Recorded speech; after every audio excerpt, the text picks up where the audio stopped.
Hello दोस्तों, आप सभी का हार्दिक स्वागत है एजुकेशन गैलेक्सी में। आज अपन बात करने वाले हैं 12th इंग्लिश 100 मार्क्स का जो है महामैराथन करने वाले हैं।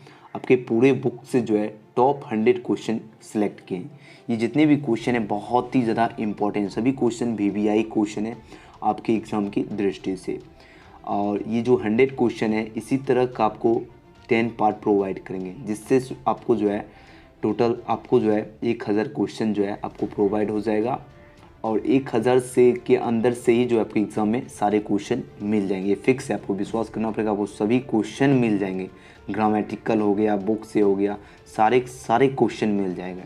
लेकिन सारे क्वेश्चन आपको याद भी होना चाहिए, ये आपका कंडीशन रहता है।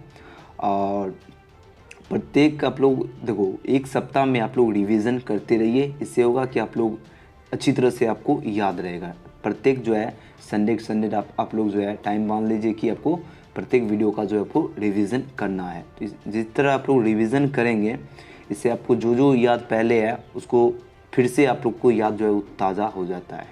तो आप लोग रिवीजन पर बहुत फोकस दीजिए और ये वीडियो पूरा एंड तक देखिए। बहुत ही इंपॉर्टेंट क्वेश्चन है और बहुत ही महत्वपूर्ण आपके लिए वीडियो है। ठीक है, ये पार्ट प्रथम है। तो चलिए आज का वीडियो शुरू करते हैं।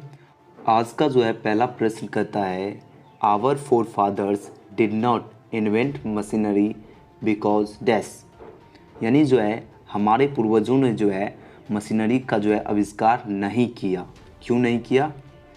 क्योंकि इसका आंसर क्या होगा? देखो ऑप्शन पहले देख लो। कहता है they have made us pride, they would have made us lazy, they would have made us ignorant, they would have made us smart. तो आंसर होगा ऑप्शन नंबर बी। क्योंकि जो है कहता है दे would have made us lazy, ये जो है हमें आलसी बना देता है। यानी हमारे पूर्वजों के अनुसार जो है वो मशीन को जो है इसलिए ये इन्वेंट नहीं किए क्योंकि वे जानते थे कि दे would have made us lazy, यानी जो है ये हमें क्या बना देता? आलसी बना देता है। ये जो है किनके अनुसार? तो ये हमारे पूर्वज यानी आवर फोर फादर्स। ठीक है, तो our forefather did not invent machinery because they would have made us lazy, यानी हमारे पूर्वजों ने जो है मशीनों का आविष्कार नहीं किया क्योंकि दे would have made us lazy, ये हमें जो है क्या बना देगा? आलसी बना देता है। Next question. जितने भी क्वेश्चन है सारे क्वेश्चन इंपॉर्टेंट है आपके एग्जाम के लिए। अब एक क्वेश्चन नंबर 2। क्वेश्चन नंबर 2 कहता है, the poet Walter de la Mare feels that after his death nobody will dash her। आपके पास ये 4 ऑप्शन दिया गया है। तो इस क्वेश्चन का राइट आंसर होगा ऑप्शन नंबर बी, रिमेंबर। तो देखो कहता है the poet Walter de la Mare feels that after his death nobody will dash her, यानी जो कवि जो हैं वाल्टर डी ला मेरे वो फील्स करते हैं, महसूस करते हैं डैट आफ्टर हिज डेथ, यानी उनकी मृत्यु के बाद nobody will dash her, यानी जो है उन्हें जो है क्या नहीं करेगा, लोग फॉरगेट करेगा यानी भूल जाएगा, या रिमेंबर करेगा याद करेगा, या लव करेगा या हेट करेगा। तो क्या करेगा? तो रिमेंबर नहीं करेगा, यानी nobody will dash her to remember her, यानी जो है कवि कहते हैं कि मेरे मृत्यु के बाद जो है मुझे कोई याद नहीं करेगा। तो आंसर क्या होगा? Option number B, remember. The poet Walter de la Mare feels that after his death nobody will dash her, यानी कवि जो है वाल्टर डी ला मेरे को लगता है कि उसकी जो है मृत्यु के बाद जो है उसे क्या करेगा? nobody will dash her, तो nobody will remember, यानी जो है उन्हें कोई याद नहीं करेगा। समझ आ रहा है वीडियो? ठीक है, नेक्स्ट क्वेश्चन। सारे क्वेश्चन आपको अच्छी तरह से याद भी करते चलिए। अब एक क्वेश्चन नंबर 3। क्वेश्चन नंबर 3 कहता है, dash wants to gladly accept death, dash wants to gladly accept death. तो इस क्वेश्चन का राइट आंसर होगा option number C, John Donne. तो कहता है कौन चाहते हैं ग्लेडली एक्सेप्ट डेथ, यानी ग्लेडली मतलब होता है खुशी से जो है मृत्यु को जो है स्वीकार करते हैं। कौन करते हैं? तो जॉन डॉने करते हैं। तो option number C is right answer for this question, यानी जॉन डॉने जो है wants to gladly accept death, यानी जॉन डॉने जो है वो चाहते हैं खुशी से उनकी मृत्यु हो। ठीक है, नेक्स्ट क्वेश्चन। अब एक क्वेश्चन नंबर 4। क्वेश्चन नंबर 4 कहता है, John Donne thinks that this is certain. आपके पास 4 ऑप्शन है, डेथ, वर्क, लाइफ, वर्किंग। यानी जॉन डोने जो है वो थिंक्स करते हैं, सोचते हैं कि दैट दिस इज सर्टेन, यानी क्या चीज़ जो है जो कि निश्चित है यानी सर्टेन है। डेथ है, वर्क है, लाइफ है, वर्किंग है। तो क्या चीज़ जो है जो कि निश्चित है, तो डेथ जो कि निश्चित है। तो ऑप्शन नंबर ए हो गया राइट आंसर। तो John Donne thinks that death is certain, यानी जॉन डोने जो है वो सोचते हैं कि मृत्यु जो है वो क्या है, निश्चित है, सर्टेन है। नेक्स्ट क्वेश्चन, अब है क्वेश्चन नंबर 5। क्वेश्चन नंबर 5 कहता है Indian glory is that it is dash. आपके पास 4 ऑप्शन है, मोवल, इमोवेबल, इग्नोरेंट, अनसिविलाइज्ड। यानी जो इंडियन ग्लोरी यानी जो भारत की जो सुंदरता है, कहता है दैट इट इज डैश, यानी जो है वो क्या है, वो क्या है, इमोवेबल है, यानी यह जो है अटल है, इसका जो है कोई चेंजेस नहीं है, मतलब जो है कोई चेंज नहीं होता है जो भारत की जो है सुंदरता में। तो Indian glory is that it is immovable, option number B immovable. और आपको एग्जाम में इस टाइप का भी एक क्वेश्चन ऑप्शन में दे देगा आपको, रिमेन्स इमोवेबल, REMAIN, रिमेन्स मतलब होता है रहता है, और इमोवेबल यानी जो है भारत की सुंदरता रहता है, इमोवेबल, इस टाइप की भी देगा आपको एग्जाम में ऑप्शन। लेकिन आपको इमोवेबल भी देगा और रिमेन्स भी आपको लगा देगा, तो इसलिए आपको ये भी याद रखना है। नेक्स्ट क्वेश्चन, और उससे पहले आप लोग को आगे बढ़ने से पहले अगर आपको वीडियो पसंद आ रहा है तो वीडियो को लाइक भी कर दीजिए, और जो बच्चे अभी तक चैनल से नहीं जुड़े हैं चैनल को सब्सक्राइब करके बेल आइकन को प्रेस कर लीजिए, ताकि आप लोग को जो है प्रत्येक वीडियो का नोटिफिकेशन भी मिलता रहे। नेक्स्ट क्वेश्चन, अब है क्वेश्चन नंबर 6। क्वेश्चन नंबर 6 कहता है my experiment with truth was written by dash. My experiment with truth जो है ये जो किसके द्वारा लिखा गया है। आपके पास 4 ऑप्शन दिया गया है, तो किसके द्वारा लिखा गया है, तो महात्मा गांधी के द्वारा। ऑप्शन नंबर, इस क्वेश्चन का राइट आंसर होगा ऑप्शन में बी, महात्मा गांधी। तो माई एक्सपेरिमेंट विथ ट्रूथ जो है यह महात्मा गांधी के द्वारा लिखा गया, और यह जो है क्या है, ऑटोबायोग्राफी है, ऑटोबायो, ये महात्मा गांधी का जो है ऑटोबायोग्राफी है, यानी आत्मकथा है। और महात्मा गांधी जो है कौन से चैप्टर के लेखक है, तो इंडियन सिविलाइजेशन एंड कल्चर के लेखक हैं महात्मा गांधी, ठीक है। और माई एक्सपेरिमेंट विथ ट्रूथ जो है ये महात्मा गांधी खुद लिखे, और ये महात्मा गांधी का ऑटोबायोग्राफी है, यानी आत्मकथा भी है, ठीक है। नेक्स्ट क्वेश्चन, अब एक क्वेश्चन में 7। क्वेश्चन में 7 कहता है dash were satisfied with a small village, यानी कौन संतुष्ट थे, सेटिस्फाइड थे विथ ए स्मॉल विलेज, यानी छोटे गांव से। आपके पास 4 ऑप्शन है, रोमन्स, इटालियंस, आवर इंस्ट्रक्टर्स और इटालियंस। तो आंसर होगा ऑप्शन में सी, आवर इंस्ट्रक्टर, यानी जो है dash were satisfied with a small village, यानी कौन संतुष्ट थे हमारे छोटे गांव से, तो आवर इंस्ट्रक्टर्स, यानी हमारे पूर्वजों जो कि संतुष्ट थे स्मॉल विलेज से, यानी छोटे गांव से क्या थे, संतुष्ट थे। तो ऑप्शन सी हो गया राइट आंसर। नेक्स्ट क्वेश्चन, अब एक क्वेश्चन नंबर 8। क्वेश्चन नंबर 8 कहता है doctor Zakir Hussain took the oath of loyalty to the dash. आपके पास 4 ऑप्शन दिया गया, कॉन्स्टिट्यूशन, पीपल, नेशन और चीफ जस्टिस। तो डॉक्टर जाकिर हुसैन कहता है took the oath of loyalty, यानी जो है डॉक्टर जाकिर हुसैन जो है लेते हैं टुक द ओथ ऑफ लॉयल्टी, यानी निष्ठा से शपथ लेते हैं। ओथ मतलब होता है शपथ, और लॉयल्टी मतलब होता है निष्ठा। वर्ड भी आप लोग याद भी करते सकते हैं, ठीक है। तो डॉक्टर जाकिर हुसैन जो है निष्ठा से जो है शपथ लेते हैं, किस चीज़ का, तो कॉन्स्टिट्यूशन यानी संविधान का शपथ लेते हैं। तो ऑप्शन नंबर ए हो गया राइट आंसर। तो doctor Zakir Hussain took the oath of loyalty to the constitution. आपको स्पेलिंग भी याद रखना है, एग्जाम में स्पेलिंग टेस्ट में ये क्वेश्चन अक्सर पूछा जाता है। कॉन्स्टिट्यूशन कैसे होता है, CONSTITUTION। नेक्स्ट क्वेश्चन, अब है क्वेश्चन नंबर 9। क्वेश्चन नंबर 9 कहता है dash went to the minister in Jodhpur court, यानी जो है dash went to the minister in Jodhpur, यानी जो है कौन गए थे मंत्री से मिलने जोधपुर कोर्ट।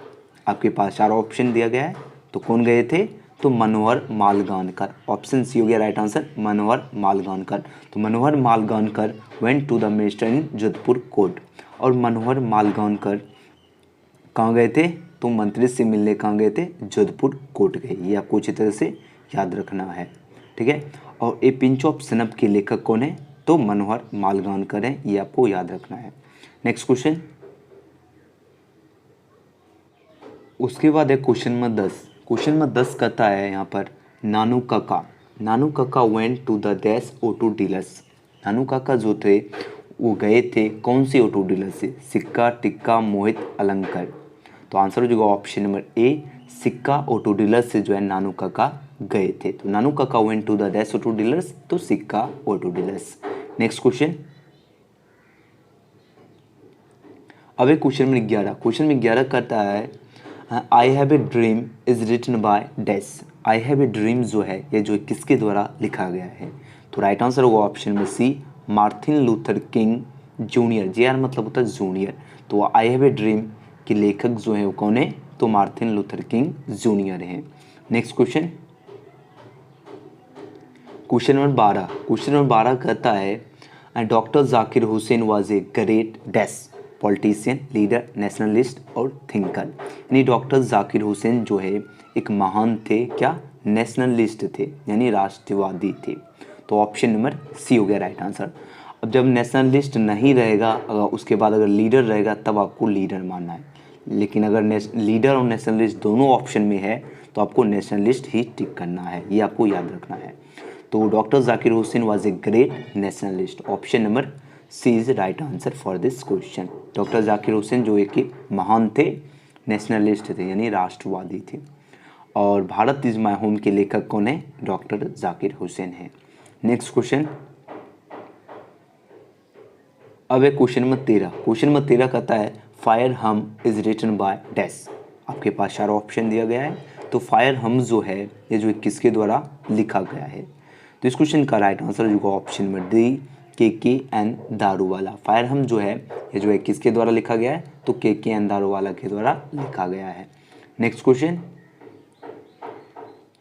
क्वेश्चन नंबर 14 कहता है K N Daruwalla was a dash by religion. K N Daruwalla जो था वो कौन से रिलीजन से बिलोंग करते थे? तो आंसर जो ऑप्शन में पर्सी रिलीजन। तो K N Daruwalla was a Parsi by religion. Next question.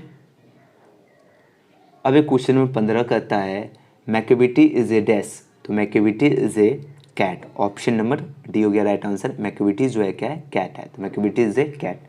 थोड़ा फास्ट करेंगे क्योंकि 100 क्वेश्चन कराना है तो आपको जल्दी जल्दी करना पड़ेगा। ओके, आपको याद भी जल्दी जल्दी करना चलिए ठीक है। अब एक क्वेश्चन में 16 कहता है the poet compares Macavity to dash. यानी जो पोएट है यानी कवि जो है कंपेयर करता है, तुलना करता है मैकेविटी टू डैश, यानी मैकेविटी और किससे करता है? तो मैकेविटी और नेपोलियन से करता है। तो ऑप्शन नंबर सी हो गया राइट आंसर, नेपोलियन। तो the poet compares Macavity to Napoleon. Next question. अब एक क्वेश्चन में 17, क्वेश्चन में 17 कहता है the speaker is not afraid of dash. यानी जो स्पीकर है, यहाँ पर स्पीकर जो है सोल्जर को कहा जा रहा है, ठीक है। तो the speaker is not afraid of dash, यानी जो स्पीकर जो है वो किससे जो है अफ्रेड नहीं होता, यानी भयभीत नहीं होता है। Life, fear, lion, death. तो क्या किससे जो है भयभीत नहीं होता है? तो डेथ से। यानी जो सोल्जर होता है वो किससे अफ्रेड नहीं होता है? तो मृत्यु से जो है वो अफ्रेड नहीं होता है, यानी भयभीत नहीं होता है। तो the speaker is not afraid of death. Next question. अब है क्वेश्चन नंबर 18, क्वेश्चन नंबर 18 कहता है the leaves are falling dash. ये तो चैप्टर का नाम है, आप सबको अच्छी तरह से याद होगा। तो the leaves are falling fast. Next question. अब एक क्वेश्चन में 19 करता है John Keats is a dash poet. John Keats जो थे वो कौन से पोएट थे? रोमांटिक, वार, मेटाफिजिकल और मेलांचोली। आंसर दीजिए आप लोग नीचे कमेंट बॉक्स में। तो जॉन किट्स जो है वो कौन से पोएट हैं? तो कौन से पोएट हैं? तो रोमांटिक पोएट हैं। ऑप्शन नंबर ए हो गया राइट आंसर, रोमांटिक पोएट। तो John Keats is a romantic. ये क्वेश्चन बहुत बार एग्जाम में पूछा गया है तो आपको अच्छी तरह से याद रखना है। तो John Keats is a dash poet, तो रोमांटिक पोएट। ओके, ये क्वेश्चन बहुत बार पूछा गया। अक्सर बच्चे जो है इसमें वार में कंफ्यूज हो जाते थे, आपको कंफ्यूज नहीं होना है, ठीक है। तो John Keats is a romantic poet. Next question. और वार जो है ये क्या है? सोल्जर है। सोल्जर पोएट जो है वार पोएट है। Next question. अब एक क्वेश्चन नंबर 20, क्वेश्चन नंबर 20 कहता है the poet John Donne is better than the dash. The poet जो है जॉन डोने जो है वो किससे बेटर है? मून से, सन से, अर्थ से, वेनस से। तो इस क्वेश्चन का राइट आंसर होगा ऑप्शन में बी, सन से। तो जो कवि है वो कहते थे कि हम बेटर हैं किससे, सन से हैं। तो the poet John Donne is better than the sun. Next question,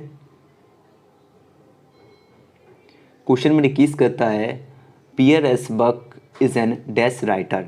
peer S Buck जो कि कौन से राइटर है, ब्रिटिश, अमेरिकन, इंडियन या यूरोपियन। तो पियर एस बक जो कि अमेरिकन राइटर है। ये बहुत बार क्वेश्चन भी करा चुके हैं, आपको अच्छी तरह से याद रखना है। तो पियर एस बक जो है कौन से राइटर है, तो अमेरिकन राइटर है। नेक्स्ट क्वेश्चन, अब ये क्वेश्चन नंबर 22। क्वेश्चन नंबर 22 कहता है Johnson was the position of dash land, यानी जॉनसन जो था वो मालिक था कितने एकड़ ज़मीन का, कितने एकड़ ज़मीन का मालिक था जॉनसन, तो 4 एकड़, यानी 4 एकड़ का मालिक था जॉनसन। तो Johnson was the position of dash land, तो 4 एकड़ लैंड। नेक्स्ट क्वेश्चन, अब एक क्वेश्चन नंबर 23। क्वेश्चन नंबर 23 कहता है he leaves the bed dash 5 o'clock in the morning, यानी जो है वह बिस्तर से जो है छोड़ता है, लिप्स करता है dash 5 o'clock in the morning, सुबह के 5 बजे। इन यहाँ पर प्रीपोजिशन आपको चूज़ करना है। तो आंसर हो जाएगा ऑप्शन में बी एट। तो दो कहता है he leaves the bed at 5 o'clock in the morning, वह बिस्तर छोड़ता है सुबह के 5 बजे। अब देखो यहाँ पर एट क्यों लगा, जब भी ऐसा सिचुएशन हो 5 o'clock, 4 o'clock, 3 o'clock, यहाँ पर कुछ भी o'clock हो, 5, 4, 3, 2, 10 कुछ भी हो, और उससे पहले प्रीपोजिशन आपको फिलअप करना है तो वहाँ पर एट का यूज़ होता है। ये आपको दिमाग में याद रखना है। ओके, तो he leaves the bed at 5 o'clock in the morning. Next question, अब ये क्वेश्चन में 24। क्वेश्चन में 24 कहता है the book is that's the table, the book is that's the table. यहाँ पर प्रीपोजिशन चूज करना है आपको। तो the book is on the table, यानी जो किताब है किस पर है, तो टेबल पे। जब भी ऊपर की बात होती है तो वहाँ पर ऑन का यूज होता है। तो the book is on the table. Next question, अब एक क्वेश्चन नंबर 25। क्वेश्चन नंबर 25 कहता है he has been here dash Monday last, he has been here dash Monday last. यहाँ पर आपको चूज़ करना है टेंस का, सिंस होगा कि ऑफ होगा, एट होगा, क्या ऑन होगा। तो आंसर, ये तो आसान सा क्वेश्चन है, आप लोग को अच्छी तरह से याद होगा क्योंकि यहाँ पर मंडे लास्ट है। तो पहले ही बता चुके मंडे, संडे, ट्यूसडे कुछ भी हो तो वहाँ पर आपको क्या लगाना है, तो सिंस लगाना है। एक तो ये थ्रू हो गया, और दूसरा यहाँ पर ये देख सकते हैं टेंस का form has been, have been, had been. Has been है और आपको या हैव बीन भी मिल जाएगा, हैड बीन भी होगा, मिलता है। ठीक है, तो इसके बाद जो है आपको ये तो आपको समझ आ ही गया कि सिंस या फॉर लगेगा, ये तो फिक्स है। ये तीनों में अगर मिल गया आपको ऑक्सिलरी वर्ब में तो ये तो फिक्स है, सिंस या फॉर लगेगा।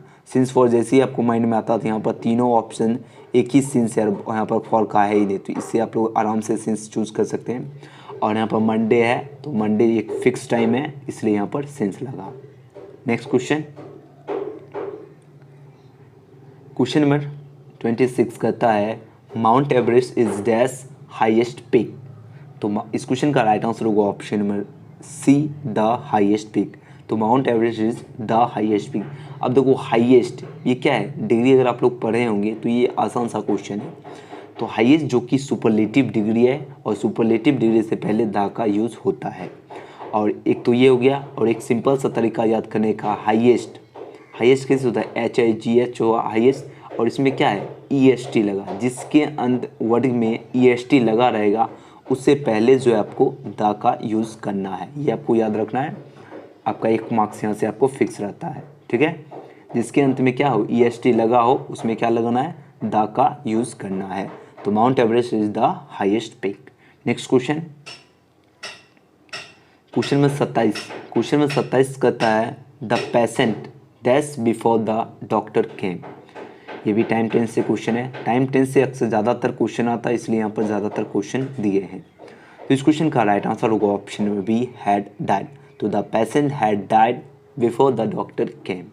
अब देखो यहाँ पर हैड डाइड क्यों लगा, यहाँ पर ऑप्शन और भी है, डाइज है, हैड डाइड हुआ, डाइंग है, नन ऑफ दिस है। अब देखो ये सेंटेंस को आपको समझना है। सबसे पहले देखो यहाँ पर क्या है, बीच में आ रहा है बिफोर, उसके बाद है द डॉक्टर केम, यानी सब्जेक्ट प्लस V2। आपको एक साइड अगर सब्जेक्ट प्लस V2 मिल रहा है तो फर्स्ट साइड यानी सेकेंड साइड, फर्स्ट साइड कहीं भी अगर आपको सब्जेक्ट प्लस V2 एक साइड मिल रहा है तो एक साइड आपको आराम से subject plus head plus V3 का फार्मूला यूज़ करना है। टाइम टेंस के अनुसार। ये सभी आप लोग कॉपी में नोट कर लीजिए, आपके लिए बहुत ही बेनिफिट है। अगर एक साइड आपको सब्जेक्ट प्लस V2 मिलता है तो एक साइड आपको subject plus head plus V3 का यूज़ करना है। तो आंसर क्या होगा? Option number B, had died. तो the patient had died before the doctor came. Next question. अब एक क्वेश्चन नंबर 28। क्वेश्चन नंबर 28 कहता है are you reading a book. इसका जो है आपको पेसिव वॉइस बनाना है। Are you reading a book का जो है पेसिव वॉइस क्या होगा? Is a book being read by you होगा। अब देखो ये कैसे होगा। सबसे पहले ये देखो क्या है, are you reading a book, ये क्या है? क्वेश्चन टाइप का जो है ये वॉइस है। तो सबसे पहले वॉइस में क्या होता है, ऑब्जेक्ट को, जहाँ ऑब्जेक्ट है वहाँ पर सब्जेक्ट देना पड़ता है और जहाँ सब्जेक्ट है वहाँ पर ऑब्जेक्ट देना होता है। तो सबसे पहले यहाँ देखिए, यहाँ पर सब्जेक्ट इसका यू है और ऑब्जेक्ट ए बुक है। जो ऑब्जेक्ट है उसे सब्जेक्ट बनाएंगे तो यहाँ पर ए बुक हुआ, और ए बुक के साथ जो है कौन सा फॉर्म यूज होगा? तो इज़ का यूज़ होता है। ये आपको अगर वॉइस नहीं पढ़े हैं तो वॉइस का वीडियो अपलोड हो चुका है, आप लोग जाकर इस वीडियो के बाद आप लोग देख सकते हैं, ठीक है। तो पहले ये समझ लीजिए। तो क्या होगा? इज़ ए बुक हो गया, और ए बुक के साथ क्या लगता है? इज़ लग गया। अब देखो यहाँ पर क्या है, रीडिंग है यानी V4 है। जब भी V4 है और पेसिव वॉइस बनाते हैं तो उसमें वॉइस के अनुसार बीइंग लगता है, तो यहाँ पर बीइंग हो गया। और यहाँ पर रीडिंग है, इसका भीतरी क्या होगा? रीड होगा। और पेसिव वॉइस में बाय लगता है तो यहाँ पर बाय हो गया। और यहाँ पर जो सब्जेक्ट यू है यहाँ पर यू हो गया। तो राइट आंसर होगा option number B, is a book being read by you. Next question. अब है क्वेश्चन नंबर 29। क्वेश्चन 29 कहता है इन टाइम, इसका फ्रेज पूछता है। तो देखो फ्रेज जो है आपको याद करना ही पड़ेगा, इसमें समझने वाला बात नहीं होता है, ये वर्ड होता है, ठीक है। तो इन टाइम का होता है नॉट लेट, यानी जो है समय पर, यानी समय से लेट नहीं, ठीक है। तो इन टाइम का जो है फ्रेज क्या होगा? नॉट लेट होगा। ये आपको सिंपल सही से याद रखना, in time not let. Next question. अब एक क्वेश्चन नंबर 30 करता है dash way satisfy with a small village. तो ये क्वेश्चन रिपीट हो गया है। देखो जो इंपॉर्टेंट क्वेश्चन है इसमें रिपीटेड है, ओके। तो आपको टेंशन नहीं लेना, आपको याद हो जाएगा रिपीटेड में। तो dash way satisfy with a small village, तो कौन संतुष्ट थे हमारे छोटे गांव से? तो आवर इंस्ट्रक्टर्स, यानी हमारे पूर्वजों। Next question. अब एक क्वेश्चन नंबर 31 कहता है an epitaph is written by dash. तो एन एपिताफ जो है किसके द्वारा लिखा गया है? तो वाल्टर डिलामेरे के द्वारा लिखा गया है। ऑप्शन नंबर बी हो गया राइट आंसर, वाल्टर डिलामेरे। तो an epitaph is written by Walter de la Mare. Next question. अब एक क्वेश्चन नंबर 32 कहता है the poet thinks that dash is not everlasting, यानी जो कवि है वो थिंक्स करते सोचते हैं डैट कि दैश इज नॉट एवरलास्टिंग, यानी जो क्या चीज़ जो है जिसका जो है एवरलास्टिंग नहीं है, जिसका अंत नहीं है, लव, ब्यूटी, क्रूएल या अगलीनेस। तो इस क्वेश्चन का राइट आंसर क्या होगा? ऑप्शन नंबर बी होगा, beauty. Beauty is not everlasting. तो the poet think that is not everlasting, तो beauty is not everlasting. Next question. Question number 33। Question number 33 कहता है the poem dash is a sonnet, यानी जो poem जो है वो कौन सा सोनेट है? तो इस क्वेश्चन का राइट आंसर होगा ऑप्शन में C, the soldier. The soldier जो कि सोनेट है। तो the poem dash is a sonnet, तो the soldier is a sonnet. और सोनेट जो है कितने लाइन का होता है? तो ये 14 लाइन्स का होता है। ये भी आपको याद रखना है। सोनेट कितने पंक्ति का होता है? तो 14 पंक्ति, यानी 14 लाइन्स का होता है। ये भी बहुत बार एग्जाम में पूछा जाता है। Next question. अब एक क्वेश्चन में 34 कहता है Macavity moves like a dash. Macavity जो है मूव्स करता है लाइक ए डैश। तो इस क्वेश्चन का आंसर होगा ऑप्शन नंबर ए, स्नेक। तो Macavity moves like a snake. Next question. Question number 35। Question number 35 कहता है the soldier is a dash poem. तो the soldier is a war poem. देखो पहले भी कराते हैं, देखो आपको डिटेल में बताने का फ़ायदा होता है कि वही क्वेश्चन अगर मिलता है तो आप लोग को तुरंत माइंड में आ जाएगा कि हाँ इसका आंसर ये होगा। इससे आपको याद भी आराम से हो जाता है। तो the soldier is a dash poem, तो war poem. Next question. Question number 36 कहता है the poet in sweetest love I do not go is dash is beloved. तो इस क्वेश्चन का राइट आंसर होगा option number B, sad for beloved. यानी जो कवि जो है the poet sweetest love I do not go, यानी जो कवि sweetest love I do not go में है वो कहता है डैश इज बिलव्ड, यानी जो है अपने प्रेमिका के लिए वो क्या होता है? तो वो कभी उदास नहीं होता है। तो आंसर क्या हुआ? ऑप्शन में बी, सैड फॉर। ठीक है, नेक्स्ट क्वेश्चन। अब क्वेश्चन में 37 कहता है song of my self is written by dash. Song of my self जो है किसके द्वारा लिखा गया है? तो ये वाल्ट व्हिटमैन के द्वारा लिखा गया है। तो ऑप्शन ए हो गया right answer, Walt Whitman. Song of my self is written by Walt Whitman. Next question, question number 38 कहता है Walt Whitman is dash years old. तो 37 ईयर्स ओल्ड। वाल्ट व्हिटमैन जो है कितने ईयर्स ओल्ड है? तो 37 years old. Next question, question number 39 कहता है dash waterfall could bless the travellers passing through that way. यानी जो है कौन से वाटरफॉल जो है ब्लेस द ट्रेवलर, यानी जो है ब्लेस मतलब आशीर्वाद होता है, तो आशीर्वाद के रूप में जो है travellers passing through that way, यानी जो है जो ट्रेवलर्स है, जो यात्री जो है वो क्या कहता है? थ्रू दैट वे, यानी वो रास्ता से जाता है।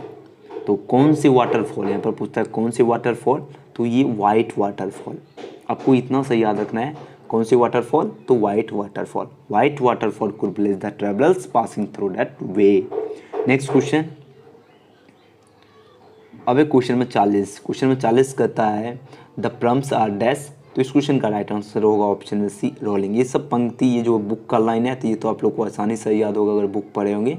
तो the prams are rolling. Next question, अब क्वेश्चन में 41 कहता है the dash has become dumb to see the leafless trees. The dash has become dumb to the see the leafless trees. तो इस क्वेश्चन का राइट आंसर होगा option में D, the nightingale. ये भी बुक का लाइन है, तो बुक का लाइन में तो समझाने का कोई मतलब ही नहीं बनता है। तो देखो, दो बुक से पंक्ति से जो है 2 मार्क्स का क्वेश्चन पूछा जाता है, इसलिए इसमें क्वेश्चन ऐड कर दिए। तो आंसर क्या होगा? नाइटिंगेल। तो the nightingale has become dumb to see the leafless trees. Next question, question number 42 कहता है dash said that Bharat is my home and this people are my family. ये भी आसान सा क्वेश्चन है, तो आंसर होगा ऑप्शन में बी, डॉक्टर जाकिर हुसैन। ये क्वेश्चन बहुत बार एग्जाम में पूछा जा चुका है। ठीक है, तो कहता है dash said that Bharat is my home and its people are my family. यानी कौन कहा भारत जो है मेरा घर है और its people are my family, यानी यहाँ के जो लोग हैं वो क्या है? मेरे परिवार है। ये कौन कहे? ये डॉक्टर जाकिर हुसैन कहे। ठीक है, और भारत इज माय होम के लेखक कौन है? डॉक्टर जाकिर हुसैन है। नेक्स्ट क्वेश्चन, अब क्वेश्चन में 43 कहता है doctor Zakir Hussain became the president of India in dash. यानी डॉक्टर जाकिर हुसैन जो है became the president of India, यानी जो है भारत के जो है प्रेसिडेंट बनते, राष्ट्रपति बनते हैं कब? तो कब बनते हैं? तो 1967 ईस्वी, यानी ऑप्शन नंबर बी हो गया राइट आंसर। 1967 ईस्वी में जो है डॉक्टर जाकिर हुसैन जो है भारत के प्रेसिडेंट बनते हैं। Doctor Zakir Hussain became the president of India in 1967। Next question, अब क्वेश्चन में 44 कहता है doctor Zakir Hussain delivered speech in dash. In doctor Zakir Hussain जो है भाषण देते हैं कब? तो कब देते हैं? तो 1967 में ही भाषण देते हैं, और उसी दिन जो है कॉन्स्टिट्यूशन यानी संविधान का शपथ भी लेते हैं। ये भी आपको याद रखना है। और उसी साल जो है प्रेसिडेंट भी बनते हैं कब? 1967 में ही। तो 44 का आंसर होगा ऑप्शन में 1967। तो doctor Zakir Hussain delivered speech in 1967। Next question, अब क्वेश्चन नंबर 45 कहता है doctor Zakir Hussain was born in dash. तो डॉक्टर जाकिर हुसैन का जन्म जो है वो कहाँ कब हुआ था? आपके पास 4 ऑप्शन दिया गया है। तो डॉक्टर जाकिर हुसैन का बॉर्न हुआ था 1897 ईस्वी में। ठीक है, ऑप्शन नंबर बी हो गया राइट आंसर, 1897 ईस्वी। एग्जाम में आपको इसी टाइप का ऑप्शन कन्फ्यूजन वाला देगा, आपको अच्छी तरह से याद रखना है। Doctor Zakir Hussain was born in 1897। Next question, अब क्वेश्चन नंबर 46 कहता है Gandhi ji went to Champaran in dash. यानी गांधी जी जो थे वो गए थे चंपारण कब? आपके पास 4 ऑप्शन दिया गया है। तो गांधी जी जो थे वो गए थे चंपारण 1917 ईस्वी में। ऑप्शन नंबर ए हो गया राइट आंसर, 1917 ईस्वी। नेक्स्ट क्वेश्चन, अब क्वेश्चन में 47 कहता है the earth is written by dash. The earth जो है ये जो किसके द्वारा लिखा गया है? तो यह एच ई वेट्स के द्वारा लिखा गया है। तो the earth is written by H E Bates. Next question,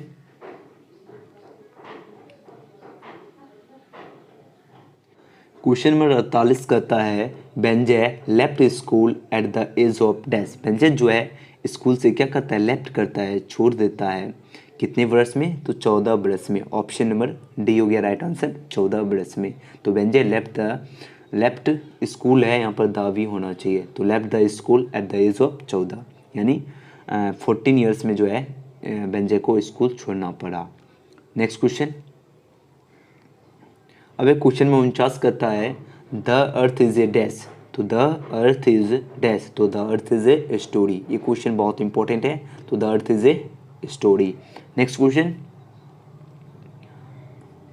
अब एक क्वेश्चन नंबर 50। क्वेश्चन नंबर 50 कहता है R K Narayan has written by dash. तो आर के नारायण जो है, आर के नारायण के द्वारा जो है कौन सा चैप्टर लिखा गया है। आपके पास 4 ऑप्शन है, pinch option up, the guide, train to Pakistan, Savitri. तो राइट आंसर होगा ऑप्शन में B, the guide. The guide के लेखक हैं आर के नारायण। ये क्वेश्चन मोस्ट इंपॉर्टेंट क्वेश्चन है। तो R K Narayan has written by the guide. Next question, question number 51 कहता है dash was a spiritual leader then a politician. तो इस क्वेश्चन का राइट आंसर होगा option number A, Mahatma Gandhi. तो यहाँ पर कहता है dash was a spiritual leader then a politician, यानी देन ए पॉलिटिशियन, यानी पॉलिटिशियन से ज़्यादा, यानी राजनेता से ज़्यादा कहता है ए स्पिरिचुअल लीडर, यानी एक आध्यात्मिक नेता कौन थे। तो कौन थे आपको भी पता है कौन थे, तो महात्मा गांधी थे। तो Mahatma Gandhi was a spiritual leader then a politician.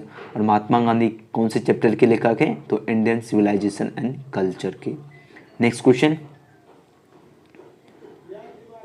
Question number 52 कहता है dash were satisfy with small village, यानी कौन जो कि संतुष्ट थे हमारे छोटे गांव से।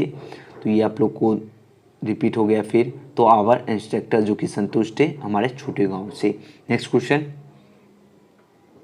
अब एक क्वेश्चन में 53 कहता है dash prefers spiritualism to materialism, यानी जो है कौन प्रेफर्स करते हैं, यानी जो है मेटेरियलिज्म मतलब होता है भौतिकवाद और स्पिरिचुअलिज्म होता है अध्यात्मवाद, यानी जो है कौन प्रेफर करते हैं भौतिकवाद को जो है अध्यात्मवाद में, कौन प्रेफर करते हैं, तो महात्मा गांधी प्रेफर करते हैं। तो आंसर होगा option number A, Mahatma Gandhi. तो Mahatma Gandhi prefers spiritualism to materialism. Next question, question number 54। Question number 54 कहता है dash was the role model of doctor Zakir Hussain, यानी डॉक्टर जाकिर हुसैन के देखो कहता है dash was the role model, यानी कौन जो कि रोल मॉडल थे, यानी आधुनिक भूमिका था डॉक्टर जाकिर हुसैन की। आपके पास 4 ऑप्शन दिया गया है। तो आंसर हो जाएगा option number doctor Radha Krishna, यानी ऑप्शन बी हो गया right answer. Doctor Radha Krishna was the role model of doctor Zakir Hussain. Doctor Zakir Hussain के रोल मॉडल कौन थे, तो doctor Radha Krishna. Next question, ये क्वेश्चन बहुत ही इंपॉर्टेंट है तो आपको याद रखना है। तो doctor Radha Krishna was the role model of doctor Zakir Hussain. Doctor Zakir Hussain के रोल मॉडल कौन थे, तो doctor Radha Krishna. Next question, अब एक क्वेश्चन में 55 कहता है doctor Zakir Hussain took the oath of loyalty to the देश, तो कॉन्स्टिट्यूशन। ये भी क्वेश्चन रिपीट है। तो वो बुक में क्वेश्चन कम है, इसलिए जो इंपॉर्टेंट क्वेश्चन है यहाँ पर आपको रिपीटेड मिल रहा है। तो आपको अच्छी तरह से ये भी रिवीजन हो रहा है। तो doctor Zakir Hussain took the oath of loyalty to the constitution. Doctor Zakir Hussain जो है निष्ठा से शपथ लेते हैं किस चीज़ का, तो कॉन्स्टिट्यूशन का। नेक्स्ट क्वेश्चन, अब है क्वेश्चन नंबर 56 कहता है dash was coming to visit the narrator's family, यानी जो है कौन आ रहे थे विजिट द नरेटर्स फैमिली, यानी जो है नरेटर्स फैमिली मतलब होता है कथावाचक का परिवार, यानी कथावाचक कौन था नरेटर्स में, यानी जो कि मनोहर मालगन। ये क्वेश्चन मनोहर मालगन का से लिया गया है। तो वहीं पर पूछता है उसी से ये क्वेश्चन पूछा है कि डैश वाज कमिंग, यानी कौन आ रहे थे विजिट द नरेटर्स फैमिली, यानी कथावाचक का परिवार से। तो आपको भी पता होगा नानू काका आ रहे थे। तो option number D is right answer for this question. Nanu Kaka was coming to visit the narrator's family. Next question, question में 57 कहता है Nanu Kaka has to meet a minister in dash. Nanu Kaka जो है मिलते हैं मंत्री से कहाँ पर, नॉर्थ ब्लॉक, साउथ ब्लॉक या वेस्ट ब्लॉक या ईस्ट ब्लॉक। नानू काका जो कि मंत्री से जो है कहाँ पर मिलने गए थे, तो इस क्वेश्चन का राइट आंसर क्या होगा, नॉर्थ ब्लॉक गए थे। तो ऑप्शन ए हो गया राइट आंसर, नॉर्थ ब्लॉक में नानू काका मंत्री से मिलने गए थे। नेक्स्ट क्वेश्चन थोड़ा और फास्ट करेंगे क्योंकि अभी बहुत सारे क्वेश्चन हैं। क्वेश्चन नंबर 58 कहता है Nanu Kaka was to stay for dash days. Nanu Kaka जो कि रहे थे कितने डेज, कहाँ पर रहे थे, तो मनोहर मालगांवकर जो कि ये पिंच ऑफ स्नफ के लेखक हैं और ये उसी चैप्टर से ये भी क्वेश्चन लिया गया है। और कहता है Nanu Kaka was to stay for dash days. तो नानू काका जो है कितने दिन रहे थे, तो इस क्वेश्चन का राइट आंसर होगा ऑप्शन नंबर बी 2 और 3 दिन, यानी 2 और 3 दिन रहे थे। नेक्स्ट क्वेश्चन नंबर 59 कहता है सिविलाइजेशन टॉट अस डैश, यानी सभ्यता जो है हमें क्या सिखाता है, हम लोगों को जो है सभ्यता जो है सिविलाइजेशन जो है टॉट अस डैश, यानी जो है हमें क्या सिखाता है। आपके पास 4 ऑप्शन दिया गया है, तो राइट आंसर क्या होगा ऑप्शन नंबर ए। कहता है देखो कहता है यहाँ पर क्वेश्चन समझो पहले क्या कहता है। तो कहता है सिविलाइजेशन टॉट अस डैश, यानी सभ्यता जो है हमें क्या सिखाता है। तो सभ्यता जो है हमें क्या सिखाता है, to be friendly towards other, यानी जो है हमें क्या करना चाहिए, हमें जो है दूसरों के प्रति क्या करना चाहिए, फ्रेंडली रहना चाहिए, यानी मित्रवत रहना चाहिए। तो आंसर होगा option number A, to be friendly towards others, यानी जो है दूसरों के भी प्रति जो है हमारे सभ्यता जो है कहता है कि मित्रवत रहना चाहिए, फ्रेंडली रहना चाहिए। तो सिविलाइजेशन टॉट अस डैश, तो यानी सभ्यता जो है हम लोगों को क्या सिखाता है, to be friendly towards other, यानी दूसरों के प्रति जो है मित्रवत क्या करना चाहिए, व्यवहार करना चाहिए। नेक्स्ट क्वेश्चन, अब एक क्वेश्चन में 60 कहता है Saibi was a dash Japanese boy. तो इस क्वेश्चन का राइट आंसर होगा ऑप्शन में C 12 years old Japanese boy. तो साइबी जो कि जापानीज, ये भी यहाँ 2 क्वेश्चन बन रहा है। Saibi was a dash Japanese boy, तो डैश ईयर्स जापानीज बॉय, तो 12 ईयर्स ओल्ड जापानीज बॉय। और साइबी जो कि कौन से बॉय है, तो जापानीज बॉय है, ये भी आपको याद रखना है। नेक्स्ट क्वेश्चन, अब एक क्वेश्चन नंबर 61 कहता है the earth is written by dash. तो the earth is written by Sigyaneva, option B हो गया राइट आंसर सिग्यानेवा। तो the earth is written by Sigyaneva. और ये द अर्थ जो कि क्या है, यह एक शॉर्ट स्टोरी है, ये भी याद रखना है। क्या है, शॉर्ट स्टोरी, SHORTSTORY। ये जो है क्या है, यह एक शॉर्ट स्टोरी है जो कि सिग्यानेवा के द्वारा लिखा गया है। नेक्स्ट क्वेश्चन, अब एक क्वेश्चन में 62 कहता है डैश पर्सन आर ट्रेवलर्स, यानी कौन से पर्सन जो है वो ट्रेवलर्स है, तो यंग पर्सन, ऑप्शन ए हो गया right answer, young person are travellers. Next question,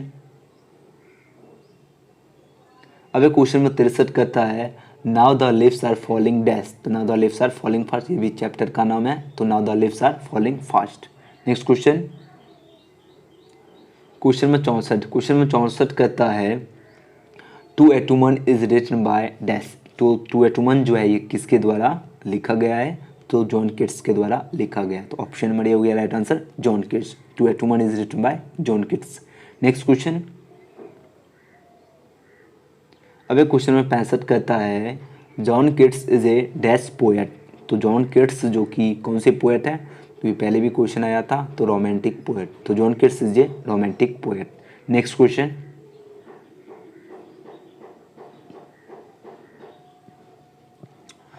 अब है क्वेश्चन में 66 कहता है ode to dash is an ode, ये भी चैप्टर का नाम है। तो ओड टू एटुमन जो कि चैप्टर का नाम है, ये आपको याद ही होना चाहिए। तो ode to autumn is an odd.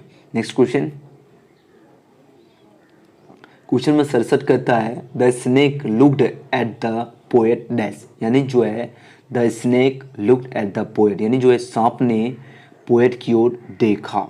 अब किस तरह देखा, तो भिगवली देखा। ऑप्शन नंबर बी हो गया राइट आंसर भिगवली। भिगवली मतलब होता है थोड़ा सा। सांप ने जो है लुक्ड एट द, देखो कहता है the snake looked at the poet, यानी सांप ने क्या किया, कवि की ओर देखा। अब कैसे, कितना देखा, तो भिगवली देखा, यानी थोड़ा देखा। अगर आप लोग चैप्टर पढ़े होंगे तो इस क्वेश्चन का आपको आंसर भी याद होगा। नेक्स्ट क्वेश्चन, अब एक क्वेश्चन में 68 कहता है my grand mother's house is written by dash.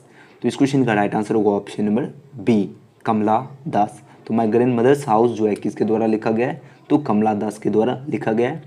और कमला दास जो कि इंडियन पोएटेस है, ठीक है, ये भी आपको, ये इंडियन पोएटेस है कमला दास। और माय ग्रैंड मदर्स हाउस के लेखक कौन हो गए, कमला दास हो गए। नेक्स्ट क्वेश्चन, क्वेश्चन नंबर 69 कहता है कमला दास इज एन डैश पोएटेस। तो देखो वही क्वेश्चन आ गया। तो इस क्वेश्चन का राइट आंसर क्या होगा, आप लोगों ने जल्दी से जल्दी आंसर नीचे कमेंट बॉक्स में जाकर दे दीजिए। तो कमला दास जो है कौन से पोएटेस है, तो इंडियन पोएटेस है। तो ऑप्शन नंबर सी हो गया right answer, Indian poetess. Next question, अब क्वेश्चन नंबर 70 कहता है Kamala Das remembers the happy days spend in the sweetest company of her dash. तो इस क्वेश्चन का राइट आंसर वो ऑप्शन में सी, ग्रैंड मदर। यानी कमला दास जो है रिमेंबर्स याद करती है द हैप्पी डेज, यानी जो है खुशहाल का दिन, spend in the sweetest company of हर, यानी जो है वो बिताती है स्वीटेस्ट कंपनी। कौन से स्वीटेस्ट कंपनी, तो ग्रैंड मदर के होम, उसी को यहाँ पर स्वीटेस्ट कंपनी कहा गया है, ठीक है। तो ऑप्शन सी हो गया राइट आंसर, ग्रैंड मदर। तो Kamala Das remembers the happy days spend in the sweetest company of her grand mother. Next question, question number 71 कहता है Walt Whitman is dash years old. तो ये भी आपको याद होगा, 37 बरस के, 37 ईयर्स ओल्ड वाल्ट व्हिटमैन। तो Walt Whitman is 37 years old. Next question, अब क्वेश्चन नंबर 72, क्वेश्चन नंबर 72 कहता है the poet in song of my self dash for himself. तो इस क्वेश्चन का राइट आंसर होगा ऑप्शन में बी, सिंग्स फॉर हिमसेल्फ। यानी द पोएट जो कि सॉन्ग ऑफ माई, जो कवि जो है सॉन्ग ऑफ माई सेल्फ में डैश फॉर हिमसेल्फ, यानी जो है स्वयं के लिए वो क्या करता है, तो सिंग्स करता है, स्वयं के लिए गाता है, sings for himself. The poet in song of my self sings for himself. Next question, अब क्वेश्चन में 73, क्वेश्चन में 73 कहता है sweetest love I do not गोई, यहाँ पर गोई कहाँ गया, sweetest love I do not गोई होना चाहिए, गोई dash, sweetest love I do not go is written bye, यहाँ पर फॉर गलत लिखा गया है, ठीक है। तो sweetest love I do not go is written by, तो आंसर होगा ऑप्शन में John Donne. Sweetest love I do not go जो है ये किसके द्वारा लिखा गया है, तो जॉन डोने के द्वारा यह लिखा गया है। नेक्स्ट क्वेश्चन, अब क्वेश्चन नंबर 74 कहता है the poet thinks that dash is not everlasting to beauty is not everlasting. ये भी रिपीटेड क्वेश्चन है। तो the poet thinks that is not everlasting to beauty is not everlasting, यानी कवि जो है सोचते हैं डैश इज नॉट एवरलास्टिंग, किसका जो है एवरलास्टिंग नहीं है, यानी अंत नहीं है, तो beauty. Next question, question number 75 कहता है dash was a great lover of nature. Dash was a great lover of nature, यानी कौन थे एक महान लवर ऑफ नेचर, यानी प्राकृतिक का जो है लवर था, यानी प्रेमी, यह भी मन, ठीक है। तो कौन थे एक महान प्रेमी नेचर के, प्राकृतिक के जो है कौन एक महान प्रेमी थे। आप लोग इसका आंसर दीजिए, बहुत आसान सा क्वेश्चन है। आप लोग को ये क्वेश्चन का आंसर नीचे कमेंट बॉक्स में जाकर आप लोग दे दीजिए। तो आंसर होगा option number A, John Keats. तो John Keats was a great lover of nature. Next question,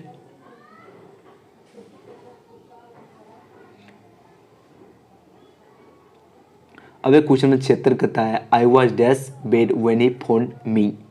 तो इस क्वेश्चन का राइट आंसर होगा option number A, I was in bed when he phoned me, यानी मैं बिस्तर पर था जब वह फ़ोन किया, ठीक है। तो I was in bed when he phoned me. Next question, यहाँ पर बिस्तर पे है इसलिए यहाँ पर इन प्रीपोजिशन का यूज़ हुआ है। जैसे टेबल पर तो वहाँ पर ऑन हो रहा है, यहाँ पर बेड पर कर रहा है, तो I was in bed when he phoned me. Next question, अब एक क्वेश्चन में 77 कहता है Vinod is standing that's the gate. तो इस क्वेश्चन का राइट आंसर होगा ऑप्शन में A, at the gate. Vinod जो है वो स्टैंडिंग खड़ा है कहाँ पर, गेट पर। तो यहाँ पर प्रीपोजिशन जो कि करेक्ट होगा एट द गेट। तो Vinod is standing at the gate. Next question, अब एक क्वेश्चन में 78 कहता है the boy was absent dash school. तो राइट आंसर होगा ऑप्शन में from school. The boy was absent from school, यानी जब भी किसी चीज़ से जो है दूरी बन रहा है, ठीक है, जैसे स्कूल से क्या हो रहा है, अब्सेंट कर रहा है, यानी छुट्टी हो रहा है, छुट्टी लिया, तो स्कूल से क्या हो रहा है, इसका दूरी बनना है, तो उस सिचुएशन में आपको फ्रॉम का यूज़ करना है। तो द बॉय वॉज एब्सेंट, यानी जो लड़का था वह अनुपस्थित था, कहाँ से, स्कूल से, फ्रॉम स्कूल। नेक्स्ट क्वेश्चन, अब है चूज द करेक्ट आर्टिकल। यहाँ से आपको आर्टिकल चूज करना है। कहता है I have dash 1 rupees note.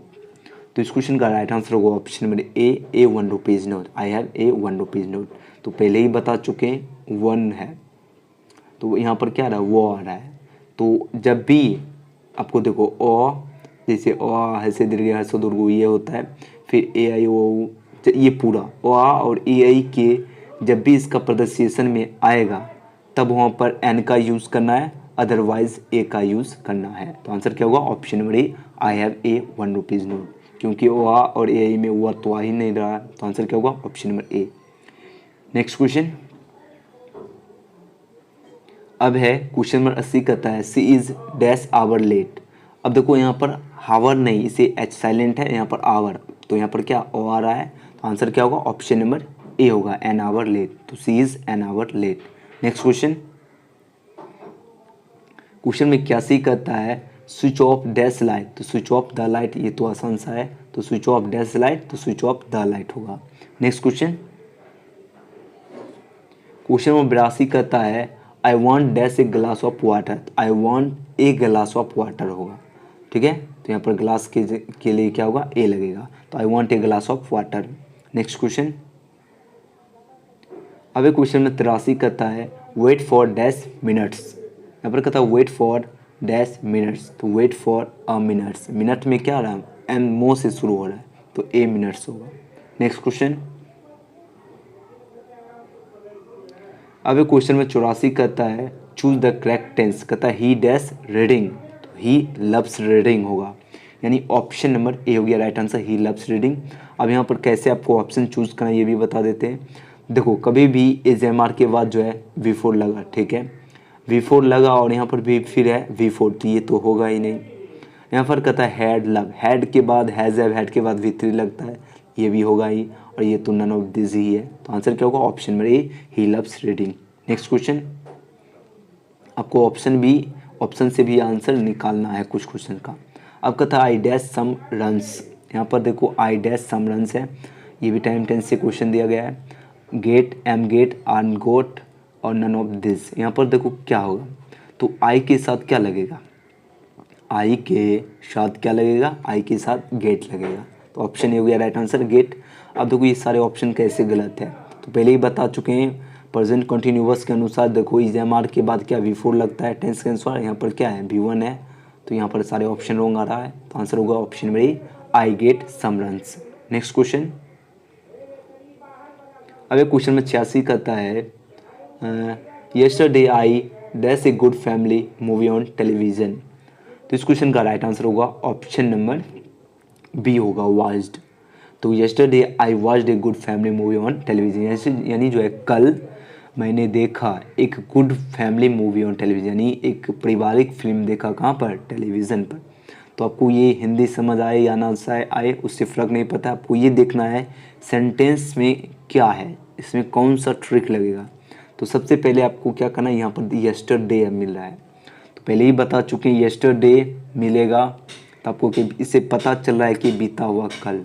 तो जब भी ऐसा सिचुएशन रहे यस्टरडे मिले सेंटेंस में कहीं भी, तो आपको सब्जेक्ट प्लस V2 का फॉर्मूला यूज़ करना है, यानी सिंपल पास्ट का जो है आपको स्ट्रक्चर का यूज़ करना है। आंसर क्या होगा, तो yesterday I watched a good family movie on television, और यहाँ से भर भी आपको पता चल रहा है, वाचिंग, वॉच्ड और वॉचेज है, यहाँ से करेक्ट आंसर क्या होगा, वॉच्ड। नेक्स्ट क्वेश्चन, क्वेश्चन में 87 कहता है it is dash now, it is raining now. तो यहाँ पर आपको समझने का दो ट्रिक है। सबसे पहले देखो इज़ के बाद V4 लगता है, इस ट्रिक से भी ये करेक्ट हो रहा है, और एक इसका कीवर्ड होता है नाउ, जैसे यस्टरडे में क्या बोल रहे हैं, सब्जेक्ट प्लस V2 लगता है, और जब भी सेंटेंस में जो है नाउ का यूज़ हो तो सब्जेक्ट प्लस लिख देते हैं। ये सब नोट कर लीजिए आप लोग, ठीक है, बहुत बार ये क्वेश्चन पूछा जाता है। तो subject plus is plus V4 का स्ट्रक्चर यूज़ होता है, ये प्रेजेंट कंटिन्यूअस का स्ट्रक्चर है, ठीक है, ये यूज़ होता है जब भी नाउ सेंटेंस में मिलता है। तो क्या होगा, it is raining now. Next question, ये सब इस टाइम एंड टेंस से क्वेश्चन है। अब ये क्वेश्चन में 88 कहता है he dash to school every day. अब यहाँ पर क्या मिल रहा है, एवरी डे। तो एवरी डे जब भी मिलेगा तो सिंपल प्रेजेंट टेंस का स्ट्रक्चर यूज़ करना है, सब्जेक्ट प्लस V1 या V5 का यूज़ करना है जब भी एवरी डे मिले। और यही यस्टरडे मिलेगा तो सब्जेक्ट प्लस V2। आपको रिविज़न भी करा रहे हैं साथ ही साथ, ठीक है। तो जब भी एवरी डे रहेगा तो आपको कौन सा स्ट्रक्चर यूज़ करना है, सब्जेक्ट प्लस V1 या V5। तो ही के साथ क्या लगेगा, V5 लगेगा, तो क्या होगा, गोज़। तो he goes to school every day. Next question. अब यहाँ से कहता है choose the correct passive voice. अब क्वेश्चन में 39 से 43 आपको पैसिव वॉइस दिया गया है। कहता है he had written a letter, इसका पैसिव वॉइस बनाना है। तो आपको पहले ही बता चुके हैं, ऑब्जेक्ट का सब्जेक्ट बनाएंगे तो ए लेटर से इसका शुरुआत हो जाएगा। तो ए लेटर यहाँ पर सभी जगह देख रहे हैं तो कोई दिक्कत नहीं। उसके बाद ऑक्सिलरी है हैड। तो इसके अब देखो यहाँ पर देखना है कि ये होगा कौन, इसमें क्या होगा। तो आपको पहले ही बता चुके हैं, जब भी वॉइस अगर आप लोग पढ़े होंगे, अगर वॉइस का वीडियो नहीं देखें तो आप लोग देख लीजिएगा। जब भी हैड है, इसका जब पैसिव वॉइस बनाते हैं तो उसमें हैड विन लग जाता है। हैड के साथ क्या लगता है, विन लगता है। हैज़, हैव, हैड कुछ भी रहे तो अगर पैसिव वॉइस बनाते हैं तो उसमें क्या होगा, बिन का यूज़ होता है। तो यहाँ पर बिन हो गया। और यहाँ से देखो बिन का कोई में ऑप्शन है ही नहीं, तो यहाँ से डायरेक्ट आप लोग ऑप्शन नंबर ए चूज़ कर सकते हैं। लेकिन आपको डिटेल में हम समझा देते हैं, ठीक है। तो ए लेटर, तो यहाँ पर ए लेटर, अब हैज़, हैव, हैड रहेगा, उसका पैसिव वॉइस बनाएंगे तो उसके बाद बिन लगता है, तो यहाँ पर हैड बिन हो गया। अब यहाँ पर रिटन यानी भीतरे दिया हुआ, तो इसको कोई चेंज नहीं करना है, भीतरे बनाना ही पड़ता है पैसिव वॉइस में, तो यहाँ पर भीतरी हो गया। और पैसिव वॉइस में बाय का यूज़ होता है तो बाय लग गया। और यहाँ पर जो सब्जेक्ट ही है यहाँ पर हिम हो गया। तो राइट आंसर होगा option number A letter had been written by him. Next question, question number 90। Question number 90 कहता है they found him guilty of murder, इसका कहता है पैसिव वॉइस बनाना है।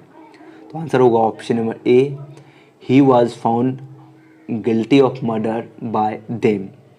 तो अब सबसे पहले देखो मर्डर, अब देखो ये कैसे होगा। सबसे पहले आपको ऑप्शन से चूज़ करने के लिए पहले बता देते हैं। सबसे पहले ये देखो इतना सेंटेंस है, ये murder of guilty of murder, ये क्या हो गया, ऑब्जेक्ट हो गया, इसे आप लोग हटा दीजिए। सबसे पहले इतना हो, देखिए दे फाउंड हिम यानी subject plus V2 plus object है, यानी हिम का क्या हुआ, ही। यहाँ पर सभी जगह ही मिल गया, ठीक है।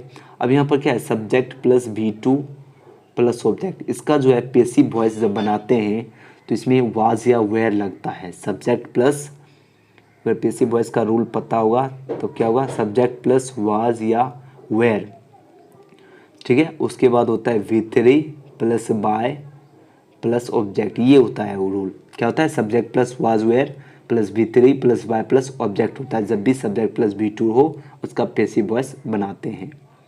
तो यहाँ पर क्या होगा, वाज वेयर का यूज़ होगा। अब देखो ही है, ही है तो ही के साथ क्या लगेगा, ही के साथ क्या लगेगा, ही के साथ वाज लगेगा। यहाँ भी वाज है, चलो ठीक है। और ये दोनों ऑप्शन यहाँ से गलत हो गए। अब देखो फाउंड है, फाउंड है और क्या बोले, subject plus was were plus V3 यानी V3 लगेगा। फाइंड का होता है V3, फाउंड फाउंड यानी V3 भी क्या होता है, फाउंड ही होता है। यहाँ से देखो फाइंडिंग फाउंडेड, ये दोनों ऑप्शन यहाँ से फिर गलत हो गया। तो आंसर आप यहाँ से डायरेक्ट ऑप्शन नंबर ए चूज़ कर सकते हैं। इस टाइप ऑप्शन से चूज़ करने हो गया। और पूरा डिटेल में भी आप लोग समझ सकते हैं। तो यहाँ हिम का ही हो गया और वाज या वेयर लगा वॉइस के अनुसार। अब फाउंड है, इसका V3 फाउंड ही होता है, फाउंड हो गया। अब ये जो गिल्टी ऑफ मर्डर है ये यहाँ पर लिखा गया है और पैसिव वॉइस के अनुसार बाय लगता है। और यहाँ पर जो दे है यहाँ पर क्या हो गया, देम हो गया। तो ऑप्शन ए हो गया right answer. Next question, 10 question और बचा है। अब कहता है खुशबू, खुशबू हैज़ बीटेन गीता, इसका कहता है पैसिव वॉइस बनाने के लिए, खुशबू हैज़ बीटेन गीता। अब देखो सबसे पहले क्या है, गीता है, गीता का गीता ही हो जाएगा। और यहाँ पर सभी जगह देख सकते हैं खुशबू, खुशबू हैज़, खुशबू, यहाँ तक देखो डायरेक्ट, ये तो आसान सा क्वेश्चन है। तो इसका आंसर आप लोग आराम से ऑप्शन नंबर बी दे सकते हैं, क्योंकि यहाँ पर डायरेक्ट जो है सारा ऑप्शन रॉन्ग है। इसे ऑप्शन से आसान से आप लोग चूज़ कर सकते हैं। अब डिटेल में आप लोग समझ लीजिए। तो सबसे पहले गीता ऑब्जेक्ट है तो इसका गीता हो गया सब्जेक्ट। और यहाँ पर क्या है, ऑक्सिलरी वर्ब हैज़ है, तो पहले ही बता चुके हैज़ हैव हैड रहेगा और उसका पैसिव वॉइस बिन लगता है। तो यहाँ पर हैज़, गीता के साथ हैज़ लगा, उसके बाद बिन हो गया। और यहाँ पर क्या है, V3 V10 है तो यहाँ पर V10 हो गया। और पैसिव वॉइस में क्या लगता है, बाय लगता है, तो यहाँ पर बाय हो गया। और यहाँ जो सब्जेक्ट खुशबू है, यहाँ पर ऑब्जेक्ट खुशबू हो गया। तो राइट आंसर होगा ऑप्शन में B, Geeta has been beaten by Khushboo. Next question. अब ये क्वेश्चन नंबर 92 कहता है यू विल टीच मी, इसका पैसिव वॉइस बनाना है। इसका पैसिव वॉइस क्या होगा, मी का क्या होता है, आई होता है। तो यहाँ पर आई सभी जगह देख सकते हैं, सभी ऑप्शन। पहले ऑप्शन से आपको बताते हैं इसका आंसर कैसे चूज़ करना है। अब देखो यहाँ पर विल है, तो जब भी will, shall, can, could, would, जब भी ये ऑक्सिलरी वर्ब रहेगा तो उसके बाद पैसिव वॉइस में क्या होता है, प्लस बी होता है। जो भी रहेगा उसके बाद बी लगेगा। तो आई के साथ क्या लगेगा, आपको भी पता है आई वी के साथ क्या लगता है, तो आई वी के साथ शैल लगता है। तो यहाँ पर शैल हो गया। यहाँ से देखो सारे ऑप्शन हो रहा है गलत। इस तरह एग्ज़ाम में आप लोग जो है बहुत जल्दी से जल्दी आप लोग करेक्ट आंसर चूज़ कर सकते हैं। तो चलिए डिटेल में भी समझा देते हैं। तो कहते हैं यू विल टीच मी, मी का क्या हो गया, आई हो गया। आई के साथ शैल लगता है, पहले ही बता जो दिए। और will, can, could, may, might कुछ भी रहेगा उसका पैसिव वॉइस बनाएंगे तो उसके बाद बी लगता है, तो यहाँ पर बी हो गया। और टीच है, इसका भीतरी क्या हुआ, टॉट हो गया। और पैसिव वॉइस में बाय लगता है तो यहाँ पर बाय हो गया। और जो सब्जेक्ट यू है यहाँ पर ऑब्जेक्ट हो गया। तो राइट आंसर होगा ऑप्शन में C, I shall be taught by you. Next question. अब ये क्वेश्चन में 93 कहता है आई कैन हेल्प यू, इसका पैसिव वॉइस कहता है। तो यू का क्या हुआ, यू ही होगा। तो ऑप्शन ए यहाँ से डायरेक्ट गलत हो गया। अभी कैन है, तो कैन के बाद क्या लगेगा, तो यू कैन भी होना चाहिए। लेकिन यहाँ पर बी कहाँ है, ऑप्शन नंबर ए में है, सॉरी ऑप्शन नंबर बी है। और यहाँ सभी जगह क्या है, कुड, कैन है। तो यहाँ से डायरेक्ट ऑप्शन नंबर बी हो गया राइट आंसर। इस तरह आप लोग एग्जाम में जो है कम समय में जो है आंसर करेक्ट चूज़ कर सकते हैं। अब देखो यहाँ पर हेल्प है, हेल्प का भीतरी क्या होता है, हेल्प होता है। और पैसिव वॉइस में बाय लगता है।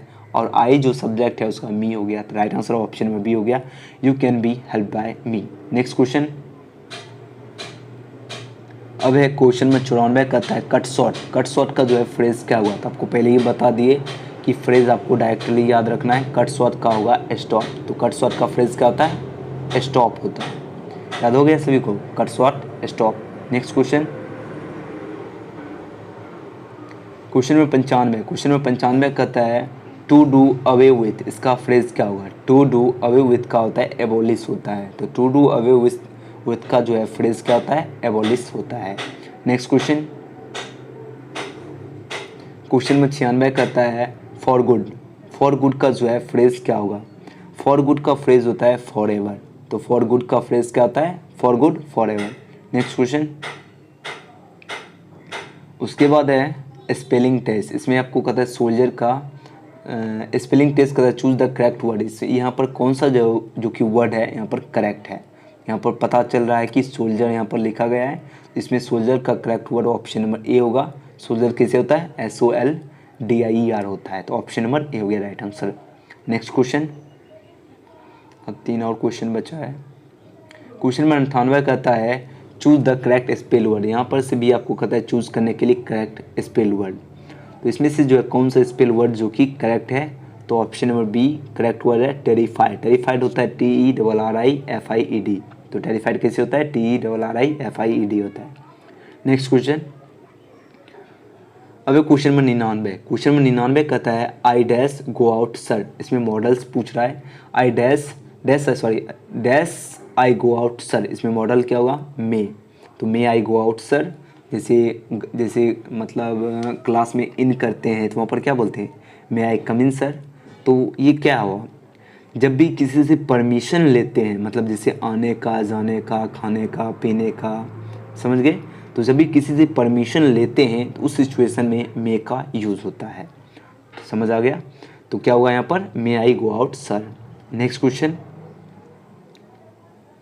अब है क्वेश्चन नंबर 100। क्वेश्चन में 100 कहता है choose the correct indirect narration. Indirect speech दिया गया है, इसको आपको इनडायरेक्ट स्पीच जो है आपको चूज़ करना है। अब सबसे पहले क्या कहता है, कुंदन सेज टू मी। तो कुंदन सेज का क्या हुआ, टेल्स में बदलेगा। तो यहाँ पर आप लोग ऑप्शन देख सकते हैं, ऑप्शन नंबर बी मिल रहा है, कुंदन टेल्स मी। यहाँ से देखो सारे ऑप्शन आप लोग डायरेक्टली जो है यहाँ पर गलत हो गया। देखो इस तरह हम चूज़ करते हैं। पहले देखो ऑप्शन चूज़ करने का जो है ऑप्शन आप लोग देखो तुरंत आपको माइंड में आ जाएगा कि हाँ इसका आंसर ये हो जाएगा।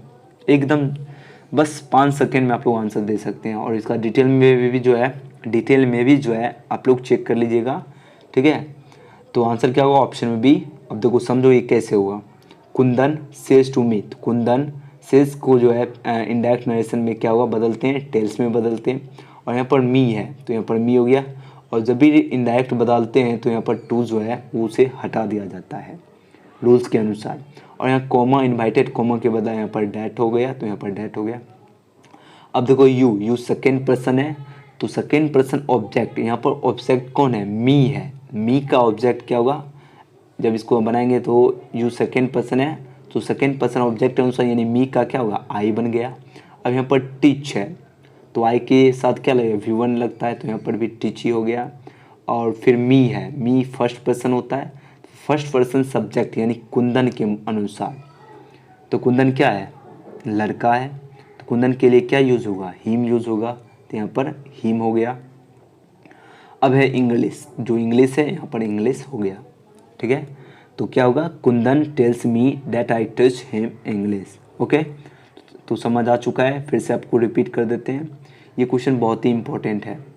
अब देखो कहते हैं कुंदन सेज टू मी, तो कुंदन टेल्स मी, सेज को जो है इंडायरेक्ट नरेशन में टेल्स बनाते हैं। जब भी देखो कोमा इन्वर्टेड कोमा के बाहर सिंपल प्रेजेंट या फ्यूचर टेंस में होता है, तब आपको कोमा इन्वर्टेड कोमा के अंदर नो चेंजेस होता है, मतलब कोई भी चेंज नहीं करना होता है। जब भी क्या हो, कोमा इन्वर्टेड कोमा के बाहर सिंपल प्रेजेंट टेंस या फ्यूचर टेंस में होते हैं। यहाँ पर क्या है, कुंदन सेज टू मी यानी subject plus V5 plus object, इससे पता चल गया कि ये सिंपल प्रेजेंट टेंस है। तो अभी बताया कि सिंपल प्रेजेंट या फ्यूचर टेंस में रहता है तो कोमा इन्वर्टेड कोमा के अंदर में जो है नो चेंजेस होता है, यानी जो टेंस में है उसी टेंस में आपको बदल देना है, ये रूल है। तो यहाँ पर क्या हो गया, कुंदन का कुंदन ही हो गया और सेज का टेल्स में बदल गया और टू हट जाता है इनडायरेक्ट में, और यहाँ पर मी हो गया। और कोमा इन्वर्टेड कोमा के बदला डैट लगता है। अब देखो जो यू है, यू सेकेंड पर्सन जो कि शब्द, यू सेकेंड पर्सन ऑब्जेक्ट के अनुसार बदलता है, यानी मी का क्या हो गया, आई हो गया। अब टीच है तो आई के साथ V1 लगता है, तो यहाँ पर भी टीच ही हो गया। और मी फर्स्ट पर्सन है तो सब्जेक्ट क्या है, कुंदन, कुंदन के लिए क्या लगेगा, हिम लगेगा। और यहाँ पर जो इंग्लिश है यहाँ पर इंग्लिश ही रह गया, तो ऑप्शन नंबर बी हो गया right answer. Kundan tells me that I teach him English. तो आई होप आप लोग को वीडियो आज का पसंद आया होगा। और एक ज़रूरी सूचना भी आप लोग यहाँ पर देख लीजिए, ज़रूरी सूचना कहता है टेलीग्राम से जुड़े PDF और क्विज़ के लिए, यानी टेलीग्राम से आप लोग जुड़ जाइए। PDF भी होता है डेली, आपको PDF भी सभी सब्जेक्ट का मिल जाएगा, इसका भी PDF आपको प्रोवाइड कर देंगे, आंसर आपको सहित। और आपको टेलीग्राम प्ले स्टोर से डाउनलोड कर लेना है और सर्च करना है एजुकेशन गैलेक्सी, आपको वहाँ पर मेरा मिल जाएगा, चैनल ग्रुप दोनों है, आप लोग दोनों में जुड़ जाइएगा। और डाउनलोड करने के बाद आप लोग, ये मेरा यूज़र ID है टेलीग्राम का, आप लोग जुड़ सकते हैं। और जिनको डाउनलोड नहीं करना आता है टेलीग्राम, लिंक आपको डिस्क्रिप्शन में है, आप लोग कैसे डाउनलोड करना है फुल डिटेल में बताया गया है। और जो बच्चे इस देखो सभी सब्जेक्ट का आप लोग रिवीजन करते रहिए। और आप लोग अगर सभी सब्जेक्ट जैसे सभी चैप्टर का अगर रिवीजन नहीं किए तो आप लोग चैनल के प्लेलिस्ट में जाकर सभी सब्जेक्ट का आप लोग सभी चैप्टर का रिवीजन कर लीजिए, ठीक है। और इससे क्या होगा, आप लोग को जो है अच्छी तरह से याद रहेगा। और अगर आप लोगों को वीडियो पसंद आया होगा तो वीडियो को लाइक भी कर दीजिए और अपने दोस्तों के साथ ज़रूर शेयर कीजिए, आपके लिए इतना मेहनत कर रहे हैं, ठीक है। जो बच्चे चैनल से नहीं जुड़े, चैनल को सब्सक्राइब करके बेल आइकन प्रेस कर लीजिए ताकि आप लोगों को प्रत्येक वीडियो का नोटिफिकेशन मिलता रहे। मिलते हैं अगले वीडियो में, थैंक्स फॉर वॉचिंग।